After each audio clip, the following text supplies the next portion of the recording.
Hello everyone, welcome to my class. In this class we will discuss about important questions on sinusoidal steady state analysis. First question. Given the circuit, the differential equation for the current I of t in the given circuit is. So let's solve this problem. Here we apply KVL in the loop. That is sin t is equal to here I of t into 2 to I of t plus then here it is L di by dt, that is 2 di of t by dt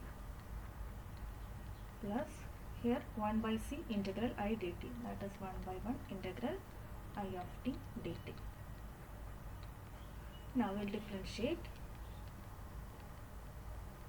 differentiating